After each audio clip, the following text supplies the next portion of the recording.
Assalamu alaikum family, Brother Landon X. I have no idea who this is. X. What's your name again? Yeah. All praises due to Allah. And this is Revolutionary Relationships. I know it's been a while, but what we're about to go over is something that you probably were able to see. It was a video that has got a lot of people talking. We're going to actually give you a chance to look at that video, but that's a still image that you see right there of a situation where a so-called dating expert, essentially went hard on that sister as far as her standards of the kind of man that she wanted. And I felt like that this would be a good topic for us to get back on revolutionary relationships with. But after these messages, we're going to get into that. So let's get it. I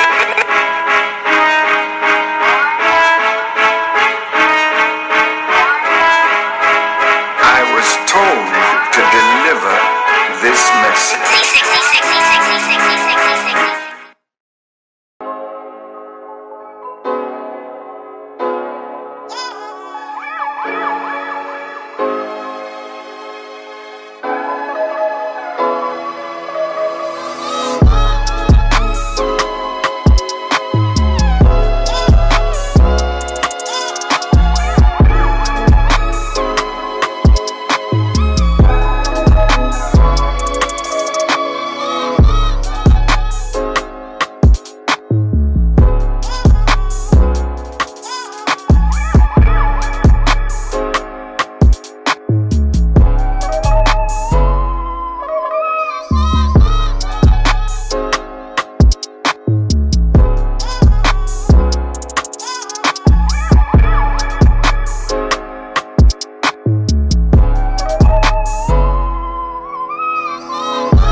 We back, family. Assalamu alaikum. I'm your brother, Landon X, Sister Shauna Joy X, and this is Nation Town TV, but more specifically, as you can see on the bottom right-hand side or bottom left-hand side of your screen, this is Revolutionary Relationships. As you know, Revolutionary Relationships is Revolutionary Relationships because there's nothing more revolutionary than an Aboriginal relationship. But with that said, family, before we get into our topic, let me start off in the proper fashion. In the name of Allah, the Beneficent, the Most Merciful, I bear witness that there is no God but Allah, who mercifully appeared to us in the person of Master W. Fard Muhammad, to whom praises are due forever.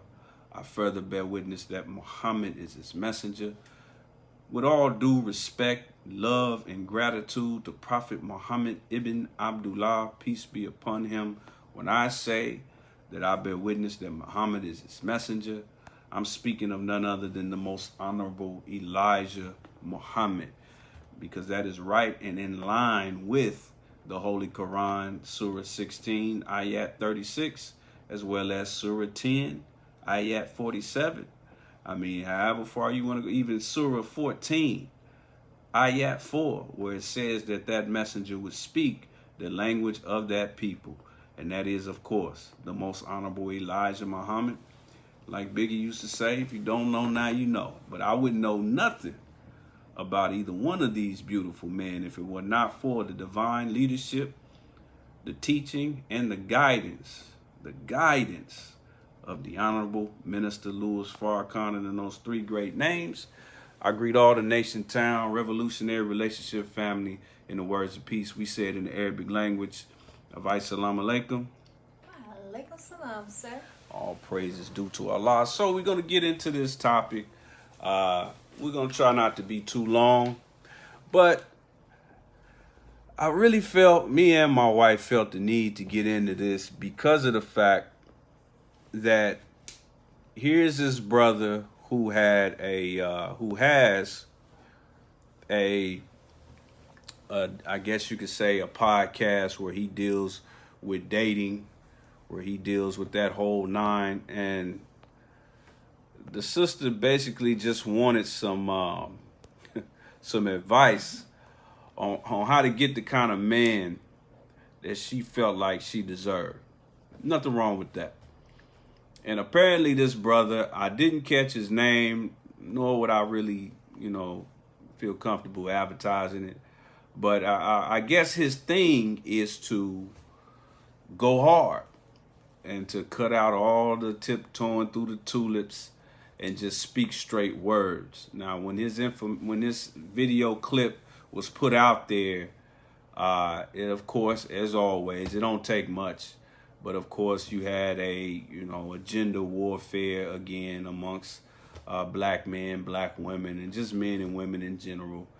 We have so much pain and disappointment between us that it takes nothing. If you show a video of a man saying, you know what, I think blue is a great color, you're going to find some sisters to say, why blue got to be a great color? Why not pink? And then you're going to have brothers responding. So it don't take much. It don't take much. But it turns out that that's just this brother's style. I don't know what his credentials are that makes him a expert on dating, so-called dating as they call it. But his style is that he doesn't pull too many punches. Now, what you probably ran into is a lot of clickbait. And that's where you see the title of it says, oh, the brother told her to kill herself. The brother told her to jump out a window because she's not this and not that. And then that's what I thought it was before I actually watched it. I thought it was going to be a brother being extremely disrespectful. He had very little, I guess you could say, tact. But I would not accuse the brother of falsehood. And I really understood what he was saying to a certain degree when I watched it for myself. We're going to give you the opportunity to watch the crux of it. And then you're going to hear from both sides of the essence of God, which is the male and the female side, from myself and from my wife. But we want all of y'all to chime in too. Shout out to everybody chiming in, Nation Town TV viewers. Assalamu alaikum to everybody chiming in. I need my wife's assistance to stay on top of the comments. Hit us up with your comments, questions. Hit that like button. And of course, this is still Nation Town TV, brought to you by NationTownStore.com. Definitely hit that up. And shout out to everybody that's been supporting NationTownStore.com. We really appreciate the support. It's also brought to you by DoForSelf.net, an online community of basically like an online learning annex. You can go on and learn things from how to steal away from your day job, as well as cryptocurrency, the whole nine. Definitely, definitely check that out. And of course, as always, if you feel it in your heart and you're really about that nation building life, go ahead and show love to the Nation Town family. $ Nation Town on Cash App. But with that said, we're going to watch the video, but I'm going to give my wife the opportunity to give you the greetings and salutations as well. But after that, we're going to watch the video. It's not very long, but you're going to get to see for yourself what the brother was saying. Even if you've already seen it, I want you to look at it again now with a lie detector going on in your mind. Instead of just, we focus so much on tact detector. We act like we so tough and we so strong these days, men and women, but really we probably more sensitive to words than we've ever been. I mean, you couldn't go to a black man or black woman, in my humble opinion, 40 years ago and just say a certain word that would just send them off the cliff. But now you got to say all the right words in all the right fashion or somebody's going to call you other than yourself. So with that said, I'll turn it over to my wife while she gives y'all the greetings and salutations. Assalamu alaikum, everybody. Bismillah ar-Rahman ar-Rahim. In the name of Allah, the Beneficent, the Merciful, I bear witness that there is no God but Allah, who came to us so beautifully in the person of Master Farad Muhammad, to whom all praises are due forever. I further bear witness that the most honorable Elijah Muhammad is the exalted Christ and first begotten of the dead, and that the honorable Minister Louis Farrakhan is their divine mercy, teacher, our guide, Son of Man, and Jesus in our midst today. It's in those three great, holy, and most righteous names that I greet you all in the greeting words of peace again of Assalamu alaikum. Thank you so much for joining us. You guys hit us up in the comment sections. I'm going to be on top of it, checking out your comments. So if you see me looking down, I'm not disregarding you. I am just handling what I do on the back end as well when you don't see me on the screen. So hit up those comments, because as my husband says, this is a cyber cipher, and the show would be nothing without you all's input. Absolutely, absolutely. And also hit us up. There's something particular I want y'all to hit us up on. Hit us up with any ideas that you have as far as future revolutionary relationship topics. Now, here's what we focus on revolutionary relationships, and here's who we are. Like I said, I'm not even sure who this brother is as far as his credentials. But me and my wife, we've been married for a little over 3 years. But what we're covering, what we focus on mostly, is courtship and the pursuit of marriage. The pursuit. Now, we touch on actual topics dealing with those actually married, but we deal with the pursuit first and foremost. That's what we're talking about, and it's a cyber cipher. It's not a lecture. It's not us telling you, oh, you got to do that. Ain't nobody claiming to be no expert. It's just that the courtship process is what we've already passed. We passed that 3 years ago, and it worked out for us. We got what we wanted out of the deal. So that's what we're covering. That's what we're doing on Revolutionary Relationships. So just let us know if there's anything that you want to know. Also, we're going to touch on the actual comprehensive courtship manual from the Nation of Islam. We're going to get back to that, particularly on this topic. And if you want a copy of the courtship manual, all you have to do is send us a direct message on Facebook, NationTown, and send us your email address, and we'll go ahead and email it to you for the wonderful price of free $99. Free $99, and that's for a limited time. After that, it's gonna be free $99 with a down payment. No, I'm just playing. No, it's 100% free. Just make sure you hit us up on NationTown directly and give us your email address, and we'll try to get it over to you as soon as possible. I think up to this point, we probably sent out somewhere close to like 50 copies of the courtship manual. It's a beautiful manual, and it goes over everything you need to know to make a good choice. A good choice, as it says in our teachings and in the scripture, to settle on a good choice for a mate. So with that said, family, we're going to go ahead and get right into the actual video. Before we do that, you want to give some shout outs to those that are chiming in so far? Oh, yes, of course. Thank you, love. Let's shout out Brother Jerome Blakely. Thank you so much, sir. We see you often. He is a top viewer. Praise be to Sister Renee Alberts, thank you so much for sharing, beloved. Everybody, we encourage you all to please like and share. Let's get this word out to every corner of the earth if we can. Sister Linda Nzinga, assalamu alaikum, sis. Good to see you again. Sister Clarion Philpotts. Excuse me, beloved. Sister Clarion Philpotts. Thank you for joining us. Share, share, share. Invite your friends. And Brother Billy Bland. Assalamu alaikum, soldier. Brother J. Mo, Brother Hakeem Muhammad, assalamu alaikum to all of the Nation Town family. We love and appreciate you, and we pray that you and your families are safe and secure by the grace of Allah God. That's right. That's right. So we're going to get into this video. I want you to watch it closely. And like I said, watch it with your lie detector on, not your feelings on. Turn your feelings off in just a minute. You can turn the feelings back on in a minute. But let's focus on the lie detector. But you're going to know, if it's your first time seeing it, then leave both of them on. Leave your feelings and your lie detector on. Because I want you to see how this brother kind of comes at our sister, which I do believe was borderline disrespectful.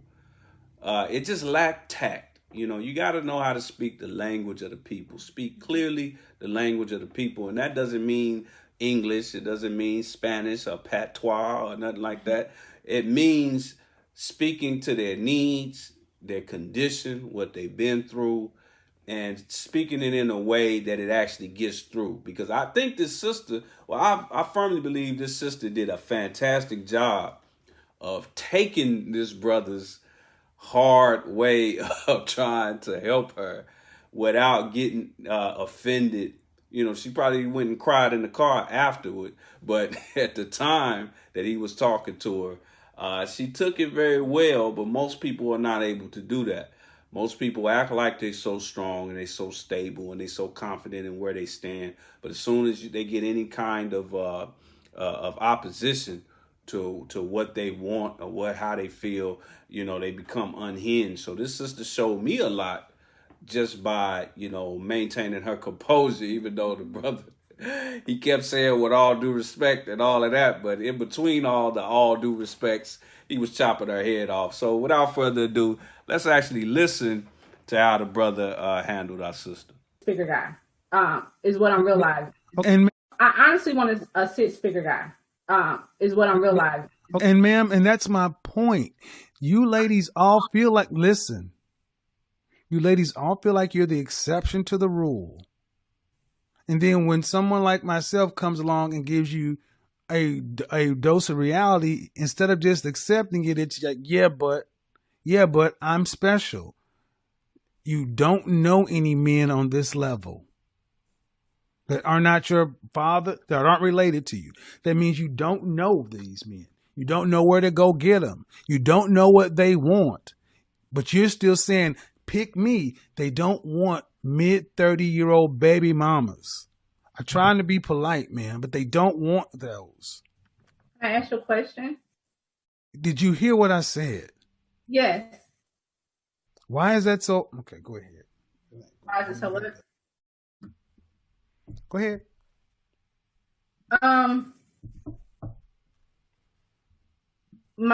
From my point of view, I feel like I get what you're saying. They do have better options, but also those better options are younger girls. Those younger girls don't necessarily 20-year-olds are not necessarily attracted to 45-year-olds. Bullshit. I'm 51 and I can't beat them off with a stick. That's another one of you lies. No, younger women are attracted to older men. What are you talking about? So can you see me? Yes, I can. Okay. So do you feel like a woman like me? Uh-huh. What would you rank yourself on a scale from 1 to 10? You cannot use 7. Would I rate myself? Just your face. My face when I wake up, 5, but when I put myself together, 6. Okay. And how tall are you? 5'5". Dress size. I'm sorry? Your dress size. A 3. Okay. So that makes you, if you give yourself a 5, that's average. Yes. So average looking women tend not to get high earning men. They tend to get average men. So, I mean, stop right there. Stop right there. Stop right there. Breathe and digest. You're 35 years old and you can look around and see the world. You don't tend to see higher earning men with average looking women off rip. If you do see them, they got their average looking woman when they were both really young and he built his way up. But a man earning the kind of money you're talking about does not go for an average looking woman. I mean, my body is not average. So, But ma'am, you please don't make me say it. say what?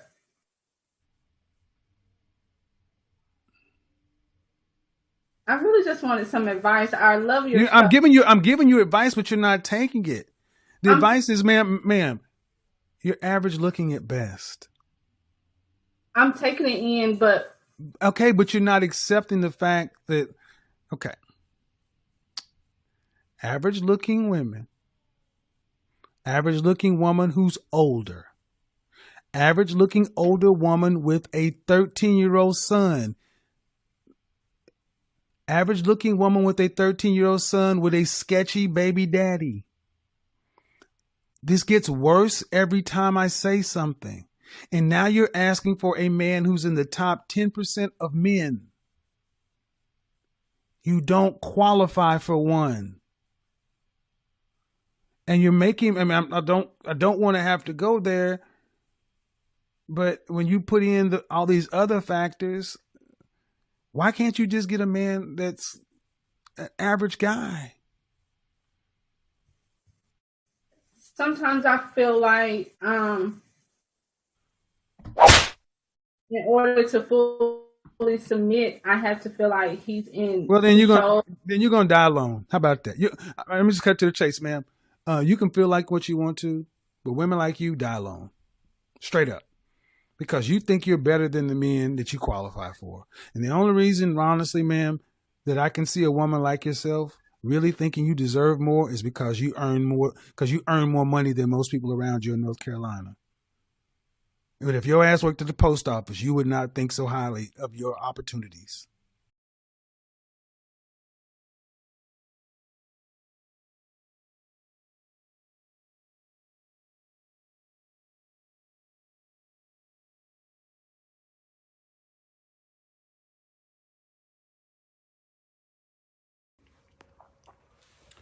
All right, so that's the gist of it. As you can see, the brother was going kind of hard, really giving it to her in a way that he felt would be sufficient, because he felt like she was being hard headed about what he was saying, and I don't agree with that. I don't agree. I wouldn't say that she wasn't receptive to what she was saying, to what he was saying. I think there was maybe a little bit of misunderstanding on her part.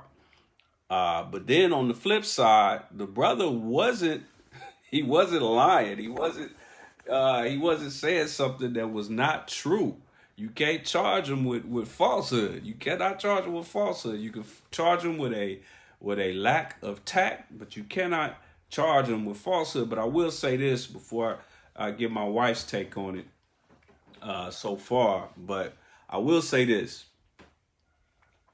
When it comes to relationship advice, courtship, even marriage, you got to be very careful who you're listening to. And I'm talking about really direct advice. I'm not talking about watching a podcast or watching a show on social media like you're doing right now. See, she watched the brother's show regularly, but this is her first time actually tuning in and contacting him directly. When you get direct advice from someone, really on anything, but especially something that's as emotional and as personal as relationships, be careful. Because you might run into somebody that does not know how to tiptoe through the tulips, that does not have any tact. They don't have any chill. They don't know how to, they might not care enough about you to give it to you in a softball kind of way. Or sometimes people, because one of the beautiful aspects of our teachings, when it teaches on settle on the best part, the advantage of that is when you know someone's best part. Now, some of us are best partologists, where we can meet someone and within 5 minutes, we can find something good about them and then operate off of that and say, okay, I see that you're an intelligent person. So you being an intelligent person, here's X, Y, and Z. But then some people, they just don't know what your best part is. They don't know what your real qualities are. And they don't know what you've been through. They don't know how far you've come as an individual. So they're going to give you a very kind of boilerplate opinion. And it may seem kind of hard. It may hit you. You might get your head chopped off. So you got to be careful who you go to for advice. Even when you're just listening to someone like a show like this, you still got to be careful. You got to take the truth as the truth, the falsehood as the falsehood. Anything that applies, apply it. Anything that does not apply, let it fly. But you got to know how to digest this kind of information. And I think she did a good job overall with it, just by the way she took it. What you think about it, sister? Yes. I think that I had to definitely, like you said, applaud the sister because, we didn't get the typical, I'm so happy, black woman attitude flying off the handle. She really did. She carried herself. She said it. I didn't. No, that's how that's how black women are promoted in the media and how they are putting us the image that they're reflecting of black women. That's the typical image of a black woman that's reflected out. That's not to say that that's true, but that's what the image that the media promotes of black women, that we fly off the handle, we mouth, neck swinging and all that. She didn't give any of that. She carried herself very well. And, he was not tactful. And what I wish that, he would have done was invalidate what she wanted. The sister feels as though I'm hearing myself and talking at the same time. It's killing me. But the sister, honestly, genuinely felt as though she is worth a 6-figure man. And that's, I appreciate that you value yourself enough to recognize what you feel your worth is. And I don't think that he should have completely invalidated her. But what I believe they both erred on is that they were focusing on superficial aspects of each other. Only thing she said is, I want a 6-figure man. So you got a 6-figure man, but he beat you. He cheats on you. He is not spiritually connected to God and everything else underneath the sun. And then the first thing he says is not, okay, what is the center of your life? What are your goals? What are you focused on accomplishing in this world? What's your purpose? But he goes, okay, so what you rank yourself on the scale from 5 to 10, looking at your face? Okay, what? Everything was extremely superficial. And, if I'm calling myself an expert, which we do not, if I'm calling myself an expert, I want to come to the table with solutions to the problem. He did have a point where he spoke about how the world has set women up at such a high standard and a pedestal. And I believe that is true partially, especially when it comes to the black woman, because they flipped our roles.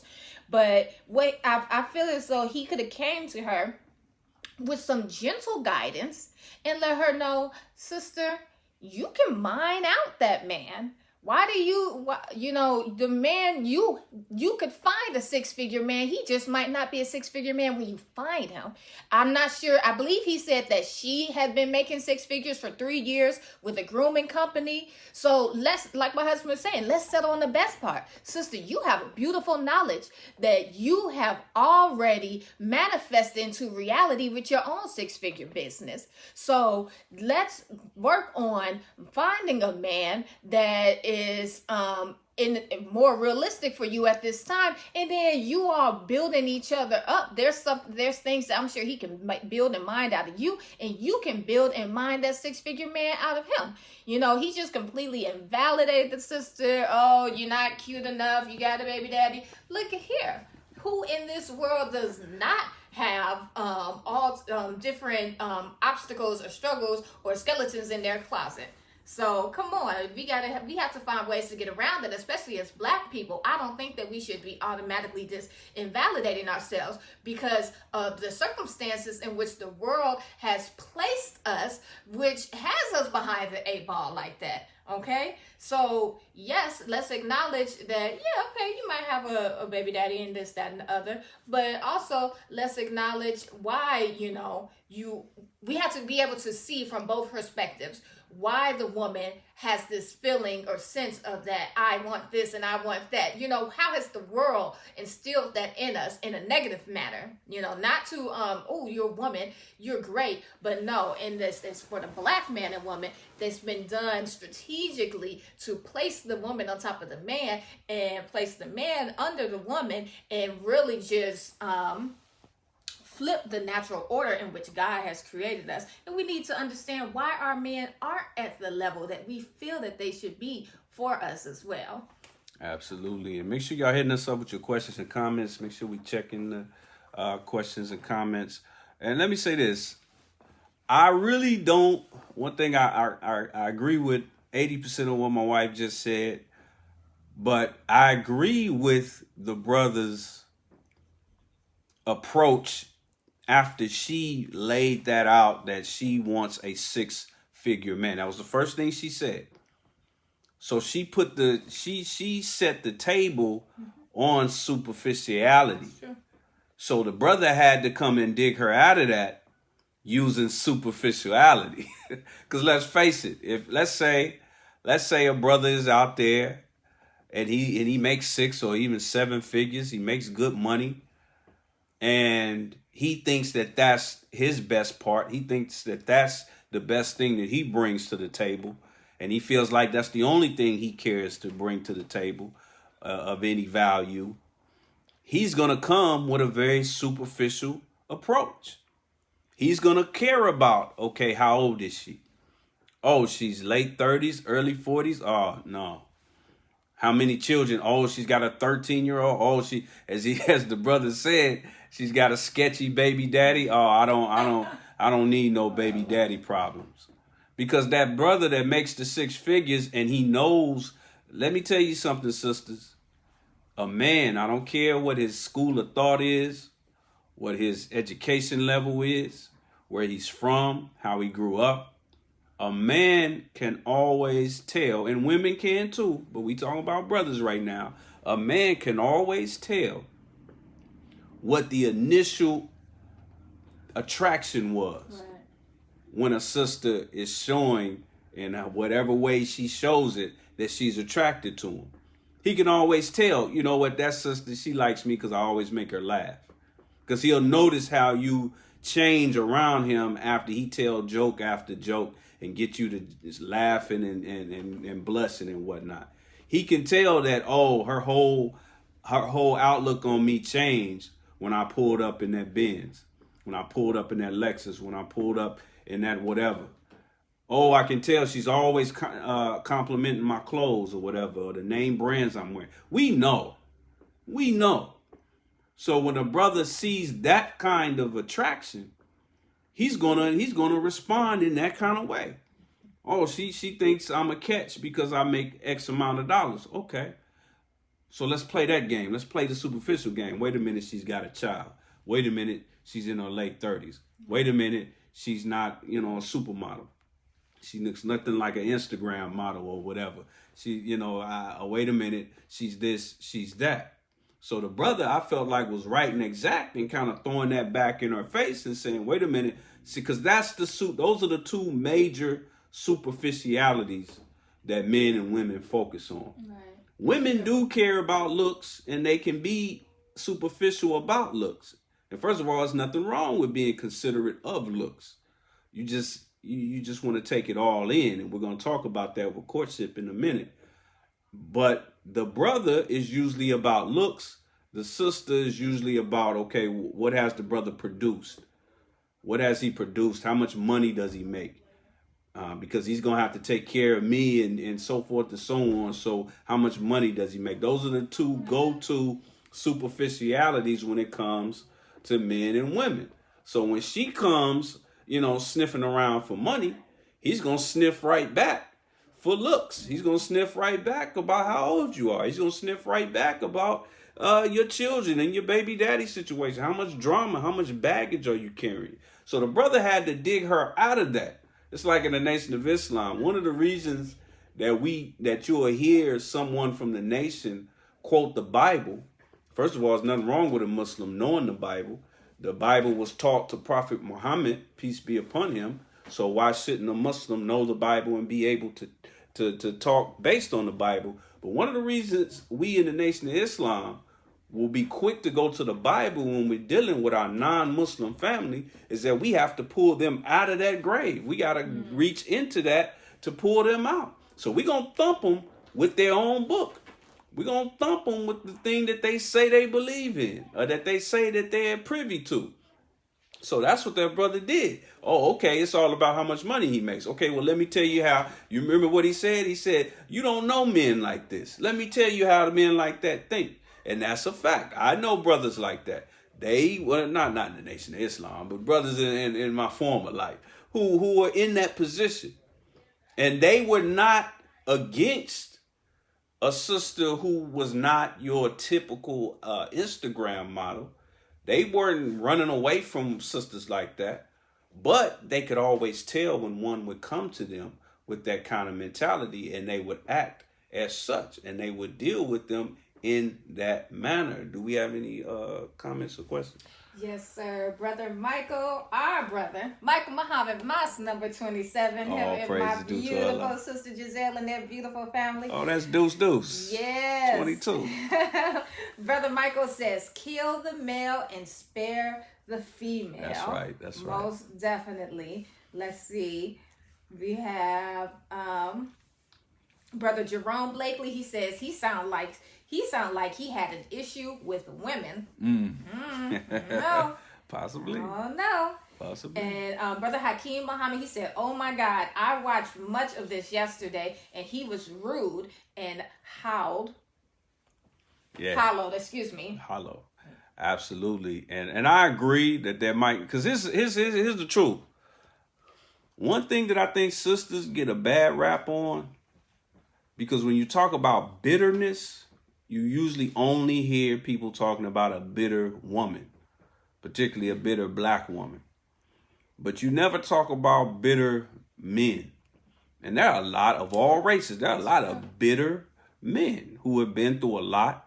Some of them, their bitterness, in fact, this goes for male and female that are bitter. But a lot of bitter men, their bitterness started at home.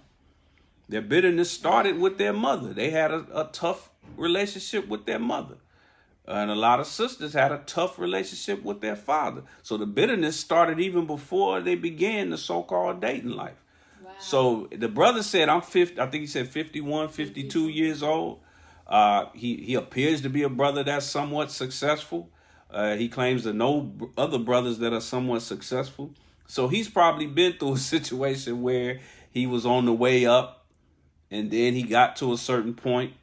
And now he's like, okay, if I'm focused just on superficiality, I'm looking for a certain woman. So it could be some bit, and I sensed a little bit of that in there. I think, but what I really sensed was a lack of just empathy, and just understanding where the sister was coming from and being able to handle her in a way, because sometimes the way you handle, because like I said, we not as hard as we think we are in this era. Everybody thinks they so tough. The sisters think they all tough and they so independent and strong. The brothers, we all think we thugs and gangsters and sell 1,000 kilos of dope a day because of the music we listen to. Beyonce got the sisters thinking that they all strong, independent, invincible black women. And Jay-Z got us all thinking that we kingpins and we all strong. But the reality of it is we are highly extremely sensitive, more sensitive probably than any other previous generation, especially of black people. So knowing that, if you got a job or a position when you're dealing with people, you got to know how to deal with people in a way where they won't get too offended. Now, sometimes you just got to offend them. You got to step on toes. You got to keep it real, but you can do real in a lot of different ways. You don't have to do it and just tell somebody, "Oh, just give it up. You'll never, you're no good." I thought it was very. I got to give it to him. I never heard this before. Rate yourself from 1 to 10, and you can't use 7. That was cold right there. I got to give it to the brother on that one. That was a cold little move right there, because 7 is that go-to. I don't want to seem too arrogant, but I want to be humble at the same time. I'm gonna say 7. It forced her to either admit that she wasn't the best looking sister, if she felt like that. But it also forced her that if she did think highly of herself looks wise, she would have to jump to 8, 9, and 10. So I thought that was important. Anything you want to say before we go forward? No, go right ahead. Let's keep All moving. praises due to Allah. Any new comments or questions? We have Brother Cornelius White. He says, a lot of bitter men for living hard in this nation. That's right. Yeah, yes, That's sir. right. That's true. That's absolutely true. I apologize. Sister Renee Albert, she says, the truth will set you free. Say that, sis. And Brother Hakeem Muhammad, he says, I bear witness to the bitterness. Also, we have Brother Todd Hinton. Assalamu alaikum, sir. Thanks for joining us. He says, when you teach a man, you teach an individual. But when you teach a woman, you teach a nation. He didn't teach her. He verbally beat her. Brother Michael, he says, she gets a 4.5. I'm done. Oh, praises to Allah. Let me say this on the bitterness tip. I saw a video the other day that I think is interesting. Before I describe it, I want to give you a disclaimer. I'm not comparing black people or humans at all to pigs. We can be like pigs. We can think like pigs. But don't focus on the animal, but just what I'm describing. Some of y'all probably seen this video. It was on my Facebook timeline. But it seemed like it was in a foreign country, but they were about to behead a pig. And you had one cracker that was holding the pig from behind. And then there was another one standing in front of the pig. And then the other one had a hatchet that seemed like it was made specifically for chopping heads off. It was like a guillotine. And he was kind of in the cut, and the pig couldn't see it out his peripheral. And the pig was kind of squirming already, but it got calm, because that's how you're supposed to do farm animals before you slaughter them. You want to make them calm. But he was kind of jittering, but for the most part, he was calm. But when old boy with the guillotine severed the head of the pig, then the body of the pig went crazy without the head. And then the head of the pig was twitching. Now, this is after it was beheaded. Why am I saying this? And what does this have to do with bitterness? A lot of our bitterness comes from, male and female, for the fact that we are disconnected. We don't see the value in each other like we should. Our families are broken up. Our relationships, the relationships that we do have with each other, they're not healthy. A lot of them are toxic. It's kind of a quid pro quo. What can I get from you? What can you get from me? So it's like our relationships are really disconnected and severed. So you see us squirming on one side, and you see the woman squirming over there. And really, that's not the case. That's not the reality. It's just that there's a severance.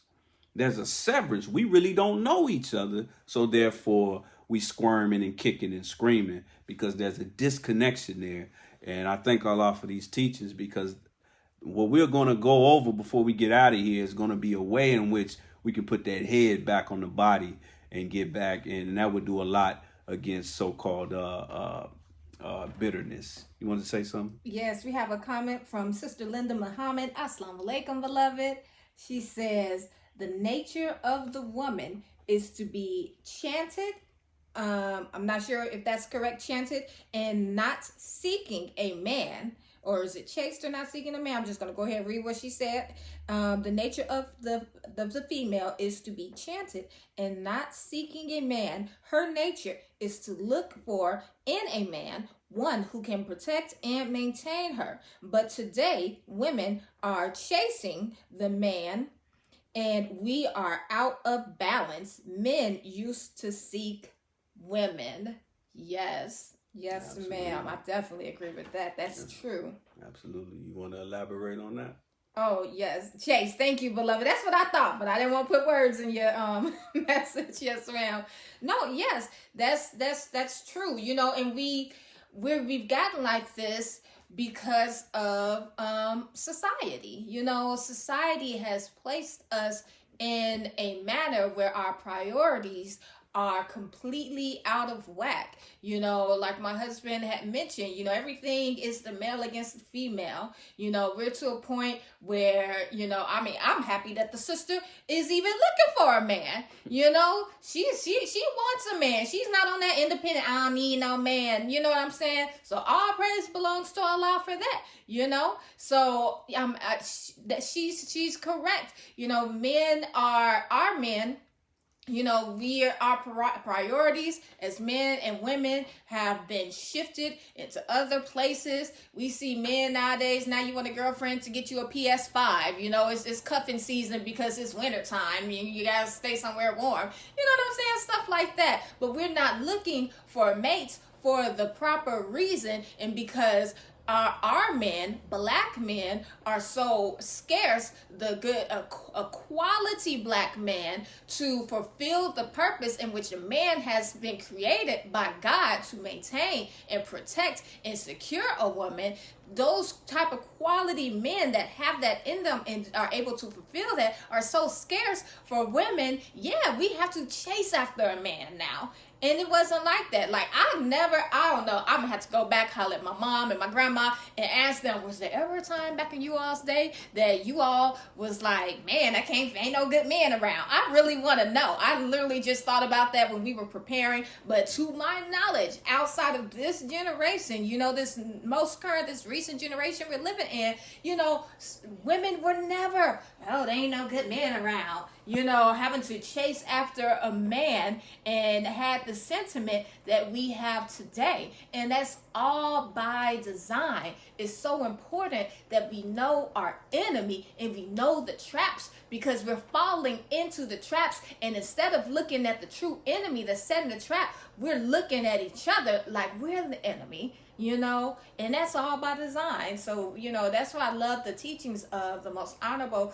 Elijah Muhammad, because it brings us into focus with the knowledge of self, the knowledge of God, and the knowledge of the enemy. And when you know who the enemy of God is and you know the traps that are being set for us, then we're not looking at each other as opponents. What they call them, ops. Is that's what the children are saying nowadays? We're not looking at each other like we're ops.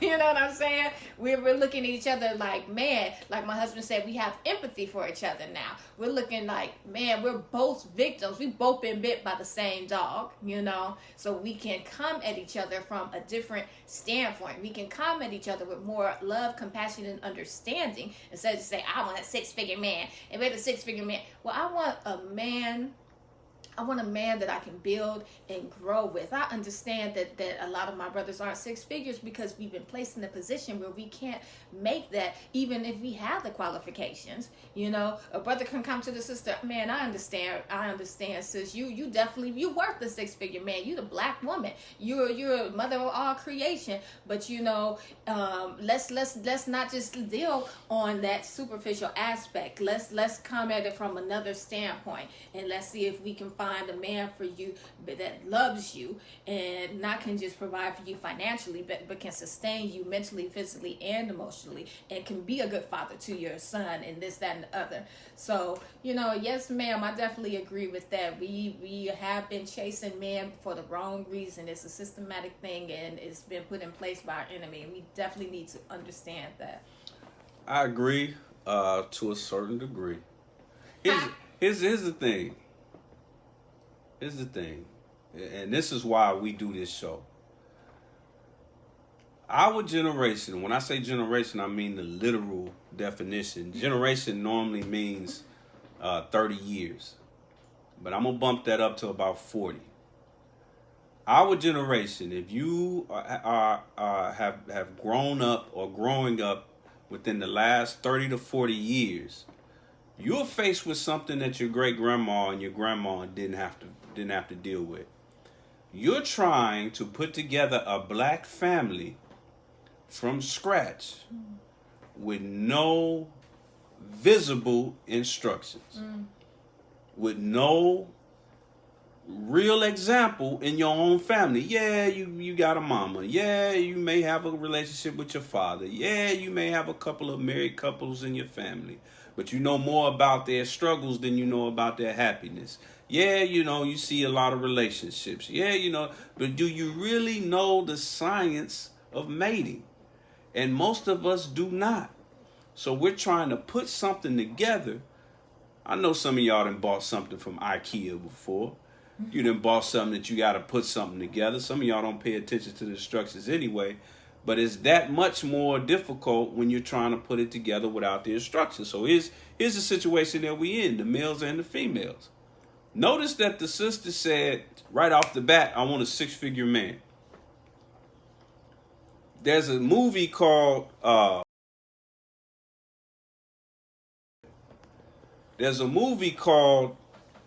I'm sure many of you have probably seen called Back to the Future. And on Back to the Future, if you go back and watch it, they had something called the butterfly effect, where if you make just any kind of subtle change in the past, then it'll affect the future. Well, speaking on the butterfly effect, if our great grandmas said, you know what? I ain't dealing with no men if they don't make X amount of money, and they don't do this and have this and have that, all of us would disappear. None of us would be born. If the men 40, 50 years ago, 60 years ago said, if she's not walking around looking like Pam Grier or Lena Horne, or what's my sister's name from Carmen, Dorothy Dandridge. If she don't look like Dorothy Dandridge was the Beyonce of 60 years ago. If she don't look like Dorothy Dandridge, then she, I can't get with it. None of us would exist. So that tells you right there. So when we look back on grandma or grandpa and we wonder what did they do that was so right? What did they do right? Well, that's one thing they didn't do at all. They didn't have these, and here's where we get this from. The beauty about our ancestors, our recent ancestors, our grandmas and grandpas, is that for a short period of time, they were able to fight off the poison, the mental poison of slavery. For a couple of generations, we were able to start businesses and build towns and do things like Black Wall Street, build these huge black families that didn't make much money at all. One income coming through the door and 19 babies. We were able to put together a lot of things, but then the epigenetics of slavery came back, and it was by design, like my wife said, through the crack epidemic, through the prison industrial complex, through politics, through the welfare system. They re-stimulated us back to a slave mind. So now we look at each other, we made merchandise of each other. Like was done with us in slavery. We make merchandise of each other. When a white slave owner saw a Negro at a slave auction, what do you think his concern was? Do you think he was wondering, I wonder what kind of personality that nigga has? I wonder how able that nigga is to hold a conversation. I wonder how that Negro is able to endure. You know, if I whip him 3 days in a row, will he be able to endure it? You know, what kind of father will he be when I start to mate him with other slave girls? How loving of a person will he be? How productive will he be in that way? No, they wanted to know one thing. Does he have all his limbs, his legs? Does he look strong? And how much is he? What's the going rate? How much money can he produce? And how much can he make for me? That was the slave master's mentality. Fast forward to 2020, we are looking at each other like a slave master at a slave auction. Because a lot of slave masters went to the slave auction and they looked at the sister that was up on the pedestal and they looked at her body, because that slave master didn't just want her to make babies and to clean and to be a wet nurse. They also wanted her to have her in the slave quarters as his third, fourth, fifth wife that he didn't have to marry or take care of any of the offspring that she had. So they was shopping for a little piece to play with, a play toy, as well as somebody to help domestically and to help sew clothes and to help clean and to help in the cotton fields. So they were looking at her breast. They were looking at her backside. They were looking at her eyes. They were looking at her beautiful face. They were looking at all of that, but they were looking at her like a piece of meat. And then with the men, they were just looking at how strong is he and how much is he. And that it always came down to price. How much is it? If the price was too high and that slave master, he didn't have that much money, all slave masters weren't created equal. Some of them had huge plantations. Some of them were judges and mayors and governors. Some of them just had enough money to have maybe one or two slaves. So they couldn't always afford them. So they were always focused on price and superficial things. Fast forward to 2020, we have his mind. We got a slave master's mind. So that's why a lot of sisters feel like they got to go and chase us. They got to go and chase and look for a certain kind of man who who got a certain price tag or a certain amount of money that he can make for them, because that's what a slave master had to do. They didn't go door to door with slaves like Master Father Muhammad. They didn't go door to door. You had to get up and go to the nearest slave auction. Some slave masters had to travel hundreds of miles to the closest slave auction. It wasn't a slave auction in every town. Like with car auctions. If you in the car business with car auctions, it's only a few major car auction places in every city, and you got to get up and go to them. So we have the mentality of our enemy, and that's the reason for a lot of our issues. We got any more comments or questions? Yes, sir. Brother Michael said, I chased my wife. I know that's right. That's Go right. and get your queen. That's right. Yes, sir. And we have, he also said, yes, things have changed. We have Sister Lorraine Muhammad. Assalamu alaikum, beloved. Thank you for your comment. She says, I really don't care for the saying, no good man around. Who's saying that is this fact, while we believe this white woman are with black men because we looking for something else. Great point, sister. All praise belongs to Allah. And that's what she said, white about the interracial dating. This kind of goes back to what the brother did mention. This world has put especially black women up on a pedestal. If you look in again by design, you look at the colleges. The Honorable Minister Louis Farrakhan spoke on this when he went to his granddaughter's graduation.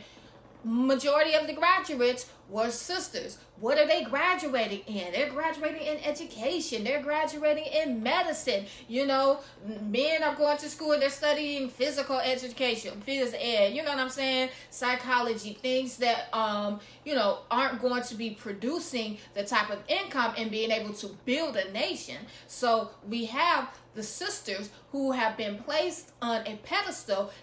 They have it, and we're born with that nature. We're queens, we're gods. Look where we came from. So yes, we want the utmost, we want the best, but when you place us up high and then you place our men down low, and what are we going to do?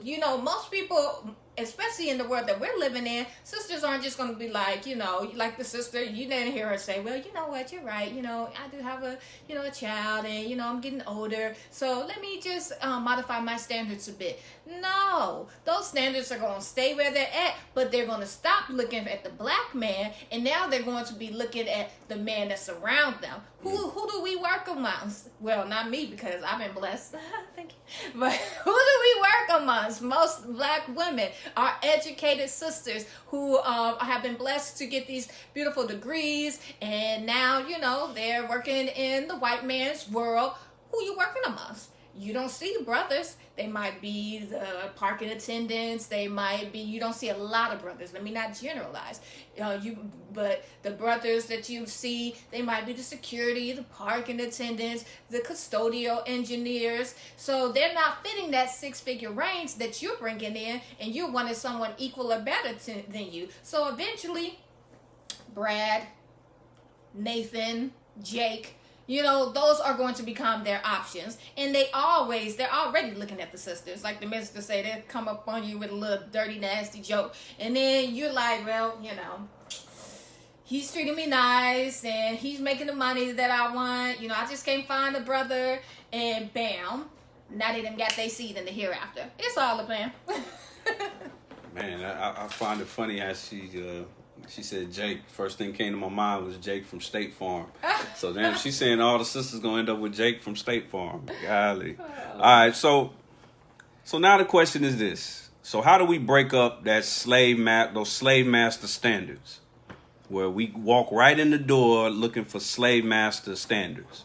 How strong? How cute? How much money? Those are slave masters. Now, I'm not saying none of that matters. All of that matters in relationships. It does. But I guarantee you, sisters, y'all got friends. Brothers, you have homeboys. You will not have to look far to find a homeboy, brothers.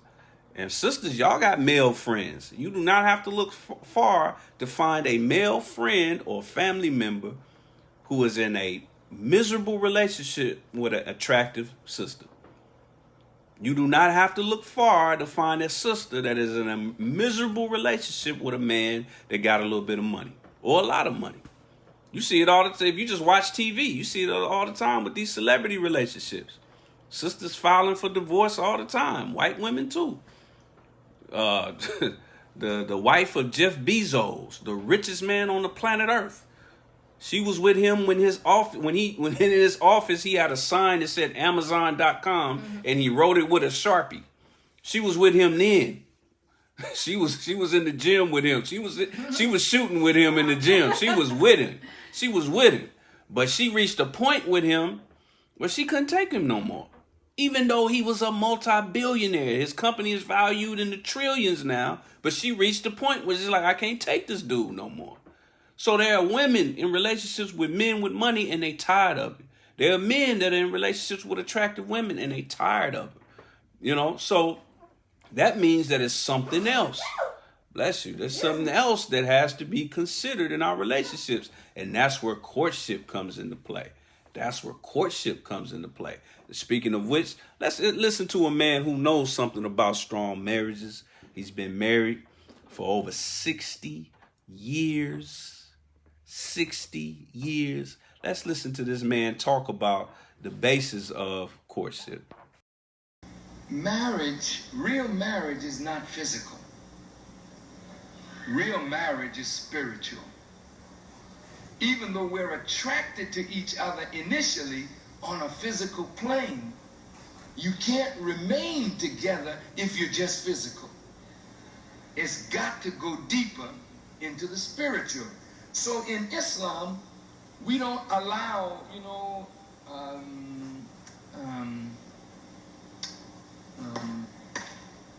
we don't allow, this premarital sex.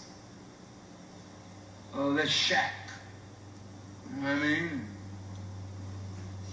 See what this is all about. I make my decision. Sex has a blinding characteristic to it, brothers and sisters. You get involved in the physical, you get so caught up in that, you really never get to know the person Then down the road a piece, you start seeing past the sex now. Because see, all of that wears out. Over time, of course.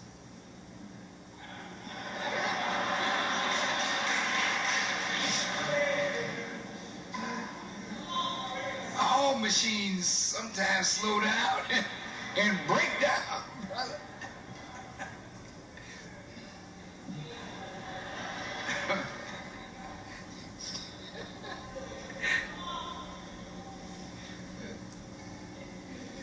So when you get so sexually involved, you become blind sometimes to the real person. So in Islam, where there is not premarital sex, courtship is very critical. How it's done. Court means just that. Bring the evidence as to why you are fit for me to marry you. Well, what? You want to get to know the person, right? What do you know about him? I just think he's handsome, boy. He's so sharp. She fine, man. You see it? Especially when that headpiece fell off. Did you see her hair, man?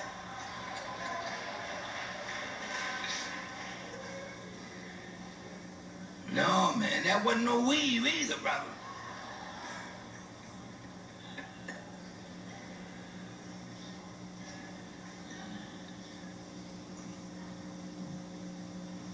Courtship means just that. You get to know the person through conversation.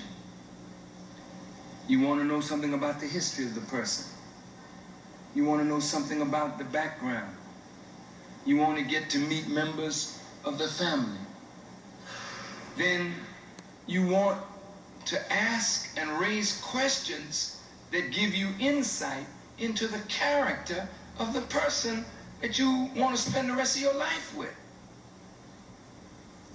But if you're all enamored by the good looks or the fine body and all this kind of stuff, you may never get to the real issues until down the road. 2 or 3 children here, and you finally get around to the real issues of life and find out you shouldn't have been married in the first place. And that's the way most of us have been, isn't that true? We got married, but we had a lot of sex before marriage, and then ended up marrying probably because sister got pregnant, and you said, well, we hanging, you know, we'll get on, we'll get married, that's it. And then later on, when the sex wore off, you begin to see things, and you...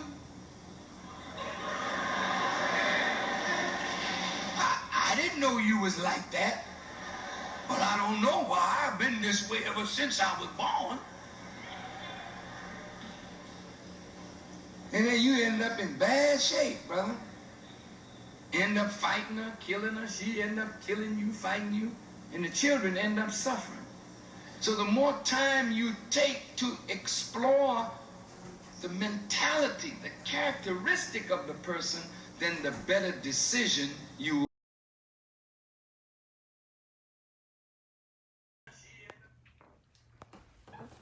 So there it is. That's the Honorable Minister Louis Farrakhan talking about the science of courtship, which is the basis of the science of mating.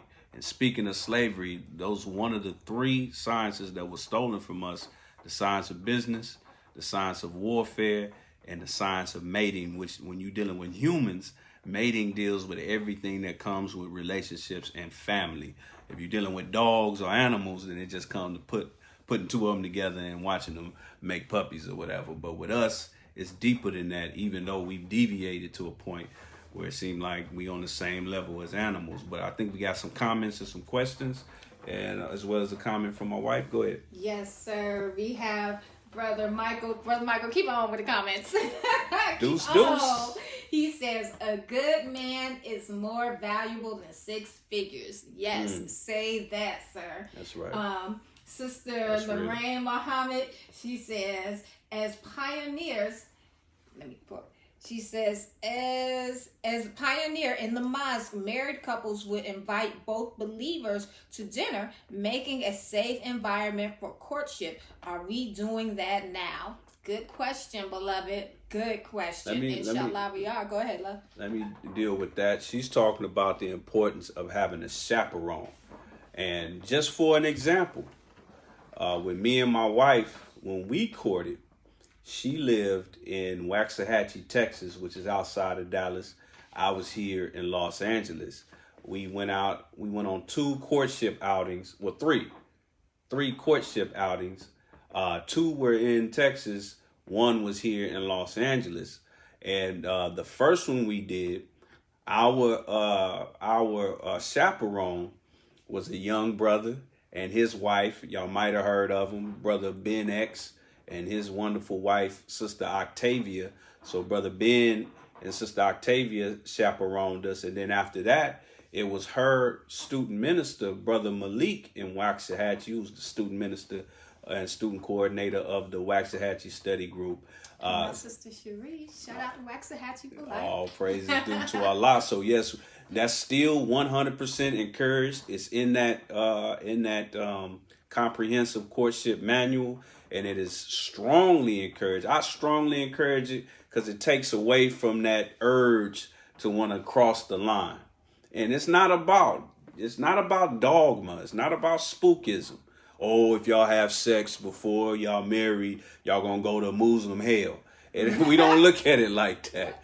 It ain't that kind of thing. That can actually bring you into a real hell. I'm not saying that children born out of wedlock are hell spawns, but there are just situations that you put yourself in, because you can always tell 90% of the time, probably 99% of the time, if you see 2 believers or 2 people, human beings, because we're talking to everybody, whether you you registered member in the Nation of Islam or not, we talking to you.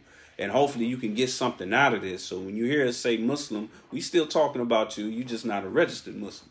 But when you are in an actual relationship, or when you see 2 people who've come out of a courtship and they're bitter about that courtship, she can't stand to be around him. He can't stand to be around her. They mean mugging each other. They ain't talking to each other. They slack talking and backbiting each other. That's because they crossed the line in that courtship. But if all you were doing were asking each other's questions, and you went on a couple of date outings with each other, and wasn't no hanky-panky, wasn't no messing around, what would y'all have to be bitter about with each other? Oh, he told you his favorite color was blue and you got offended by that because you used to claim Pyru. That's the only way that y'all can be bitter about just asking each other questions, just simple questions. And that's all you really need to know in the courtship. So, and it's a science to that, and it's a reason, because sex or any type of unnecessary intimacy, it can actually inebriate you. It can intoxicate you. It can make you think, oh yeah, this is the woman I want to spend the rest of my life with, because man, what she was doing last night, boy, like she's going to do that every night for the rest of y'all life. So it intoxicates you, and now the next day you shopping for a ring. You don't even know what her favorite color is. You don't even know what she likes. You don't even know how many children she wants to have. You don't even know where she comes from, or what makes her tick, what might make her throw some hot grits in your face or whatever. You don't know none of that. All you know is that you hit it, and now you drunk now. You drunk off of it. Like the old school brothers used to say, lost in the sauce. You lost in the sauce now, so now you go. And sisters get lost in the sauce too. So that's the science of it, and that's the reason why that's so important. But good point, sister. Get you a chaperone when you courting. Yes, and definitely. And when you, like she said, mentioned when they would invite the believers to dinner, when you have a nice intimate environment like that with married couples, you can really engage with them. They've already been through it, and inshallah, we've been taught by our student regional minister, the beautiful Brother Abdul Malik Saeed Muhammad. Inshallah, there happily married couple that's been married at least 5 years, and they can really engage with that single couple, knowing what they've been through and knowing what they are going to, the hurdles that they're more than likely going to come upon. They could talk and get those topics out in the air that those single couples may not have even thought of, because you're not in the midst of it yet. So that's a beautiful idea, or not an idea, but that's a beautiful opportunity that single couples should be taking advantage of when it comes to our married believers. Sit down with them, go out to dinner, let's talk, let's engage with people who are already in the throes of marriage, so that they can help you and gently guide you to topics of engagement that you can be talking about and discussing with your court mate. We also have we had another comment. Where is it? Oh, brother, assalamu alaikum. We have Muslim Muhammad says, you are working on a very interesting subject, brother minister. Sister Lorraine, she says, yes, sir, chaperone. Linda Muhammad, she says, okay, what is the website? Beloved sister Linda, I sent you a message. If you message us in, direct message, whatever they call it here, messenger, if you send us your email address, I'll get that sent out to you immediately for the free. And Brother Todd Hilton, he says, Minister Farrakhan said that once you have sex, the courtship is over. You are right on point, brother. That's and then Brother Muslim Muhammad says, that's right, brother minister, wake us up. All praise belongs to Allah. Thank you all. Keep your beautiful comments and questions flowing on in. This is a cyber cipher, and we appreciate your input. Yes, sir. Absolutely. Yes, sir. And we're going to have to get off of here in a minute. There's a lot more information I wanted to go over. We're going to go over maybe a couple of points coming directly from the courtship manual. I had about 7 or 8 points that I wanted to go over, that I wanted to extract directly from it. But y'all coming with some really good questions. But one thing I want to point out again with what the sister mentioned about chaperones, and I think she was kind of alluding to that I think is important. She was also alluding to perhaps the married believers in the mosque or the community making a proactive effort to help put, two people together and helping them go about the courtship process correctly. And I think that's what falls on our shoulders, Brother Michael, as Sister Giselle and all the married couples that are in the community, to help, when you see two people who may be interested in each other or they just look like a good match, invite both of them out on a dinner. Because the minister said that divorce in our nation, or just the lack of pursuit of marriage, is a matter of national security. Now think about that. Think about that. When you hear the white man talk about national security when it pertains to America, he's talking about terrorism. He's talking about things like that, a pandemic. So when the minister says that divorce or the lack of marriage is a matter of national security, then that means that us promoting marriage as already married believers is just as important as pushing the final call. It's just as important as propagating the faith, because the nation is going to be built, the broader black nation, as well as the Nation of Islam. It's going to be built on families. It ain't going to be built on a bunch of single bow ties and single headpieces. Sorry about that. It ain't going to be built on single berets. It ain't going to be built on single Black Lives Matter t-shirts. It ain't going to be built on single dashikis or whatever it is, single fringes. It ain't going to be built on single ankhs or whatever it is that you representing with your wokeness. Our nation is not going to be built on a bunch of single Negroes running around, doing stuff they ain't supposed to be doing and not building a family. We already have organizations coming together right now that are promoting the idea of broken families, promoting homosexuality, saying that it's something wrong with you if you even want to be in a nuclear family. And that's the silliest thing I ever heard in my life, because you don't even see our enemy really doing that. But that's where we headed, so it's important. So I get you, sister. I think the believer, and I have to bear witness and also show my gratitude that here in Los Angeles, we have a student minister as my wife mentioned, that goes out of his way. He promotes a lot of things that are conducive to marriages. He does the marriage retreats. He does a lot of different things to help people get through. He did a beautiful panel on marriage 2 Savior's Days ago, 2019, and he did it with our beloved student minister, regional student minister. May Allah be pleased. Abdul Hafiz Muhammad, who we lost this year. And those two, man, they put together such a beautiful panel going over the importance and the keys to maintaining marriage and going about it the right way. So you're right, sister. A lot of it falls on the believers and just the members of our black community that are already married. It's each one teach one. We got to, not only talk to them. We can't just talk about them when things don't work out. We got to do better than that. That's usually what we do. We just sit back.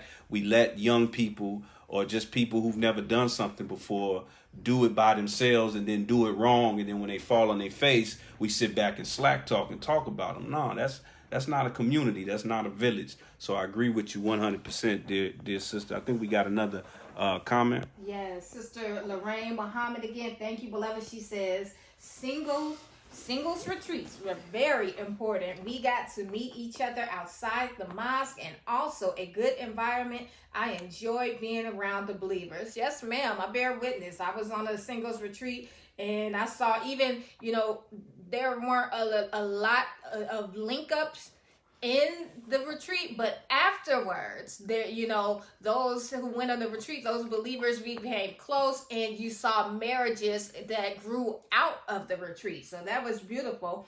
Brother Draco, assalamu alaikum, thank you for sharing, sir. He says, we build a nation within a family. That's right. Sister Alamu, and I pray I'm pronouncing your name correctly, beloved. Right. Thank you. She says, thanks for the information. All praise due to Allah. Yes, ma'am. You got that right, sis. All praise is due to Allah.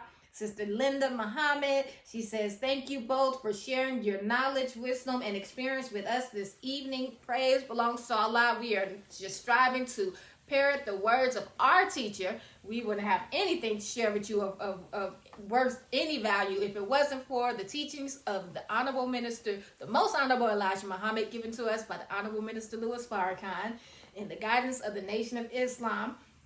Brother Michael, he says, it's good that happily married couple is talking on this subject. Praise be to Allah. Praise be to Allah. Brother Jerome Blakely, I put my email on the messenger. Yes, sir. We'll be checking you out. We'll get that sent to you ASAP. Yes, sir. And Jonas Simpson, assalamu alaikum, sir.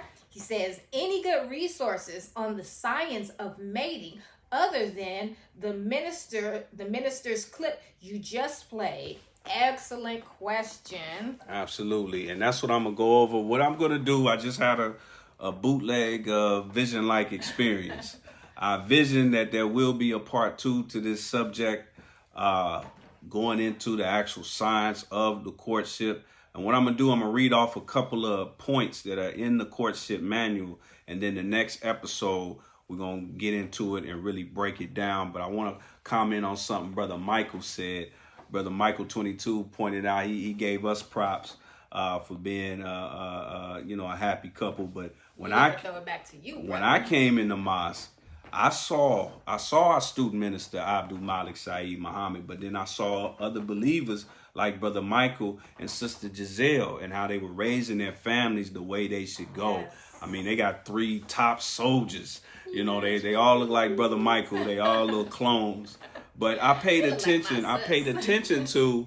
Yeah, they look like Giselle too, but it's 80% Mike. All right, but let's keep it real. I'm going by the head shape and everything. But I looked at that, and you got young black people or just black people that are single got to be able to look around their communities and see examples. Or else they don't have nothing to go off of, and they don't have no reason. We got to make this thing look good. I got to say, married couples overall, not the Nation of Islam, but just black folks overall, those of us that are married, we don't really make it look good, and we talk a lot, and we put a lot of our business out on the streets, and we carry ourselves in a way that sometimes younger people and single people don't want no parts of it. So we got to really make our lifestyle fair seeming, because the enemy is. And I was blessed to come into a situation in the Nation of Islam where I saw some beautiful and fantastic examples that made me say, oh yeah, I want that. I want something similar to that. All praises due to Allah. So here's a couple things we're going to go over coming out of the Comprehensive Courtship Manual. So again, if you want to check this out, it's a fantastic manual. It covers that science directly. Yes. And everything in here ain't, so-called Muslim doctrine. There's some science in here that deals with, it reaches into the Bible, it reaches into the Quran, it deals with, it extracts some things from experts that are not even religious. Right. So it goes into a lot of things, but here's some points we're going to go more into in the future episodes. First of all, dealing with courtship in general. It says, what do you know of another on the first night? It should first of all be a time in which you are learning about the other person and in the process more about yourself. The devil puts more emphasis on wooing and far too less on knowledge. His definitions are immature and serve his evil aims and purposes. You both are gathering data on which to make a serious decision. A major key in that which makes for success is that both people must put forth their best effort to communicate honestly. Self-honesty is critical. And then part 2 says you are exploring each other's minds and hearts to the extent that you can, as it is easier to see into the mind than the heart, and learning each other's motivations and aspirations on how much do you agree and in what areas. And then part 3 that we're going to get into, it says the Honorable Elijah Muhammad said that agreement is the basis of love. The courting period shouldn't take years. So we're not talking about a long drawn out process, people. And also we're going to deal with where it says, how well do you know yourself? We can talk all day about what we want in the other sex, in the opposite sex, what we want them to have, what we want them to look like. But almost all of us, at least 95% of us, don't even know ourselves. Self-knowledge provides the basis on which to make such a serious and proper decision. One's self-concept is also tied inextricably to one's true concept of God. One's God is he on whom he ultimately tried to pattern oneself after, as whom you follow leads to your God. So with that said, family, that's what we're going to get into on the next episode. If it be the will of Allah, we're going to try to do this either next weekend or possibly even as early as Thursday.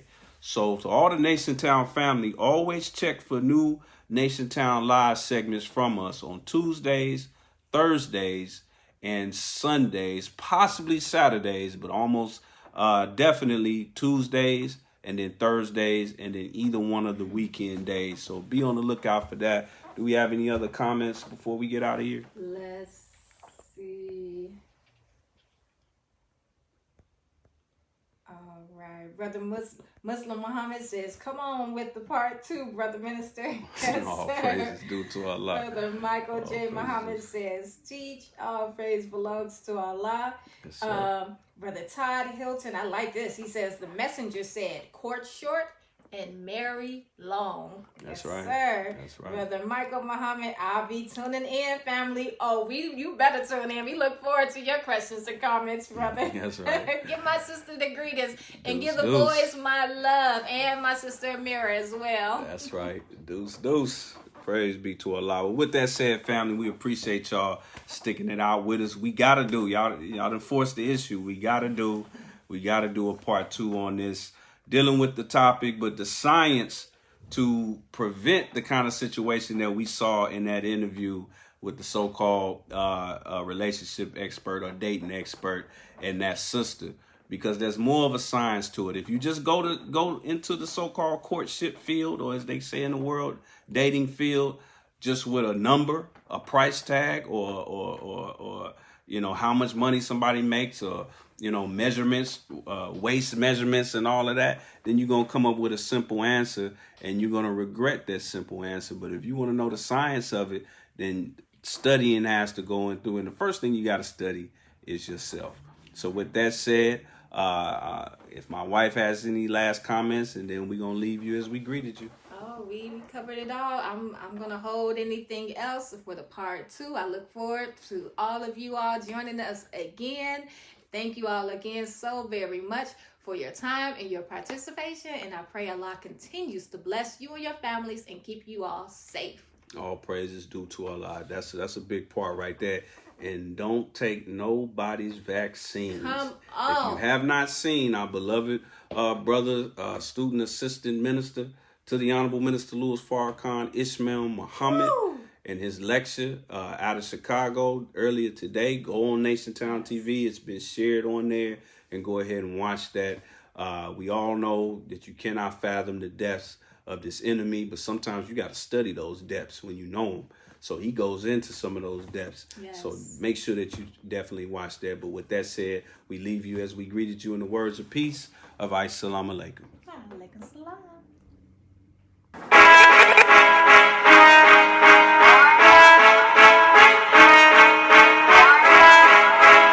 I was told to deliver this message.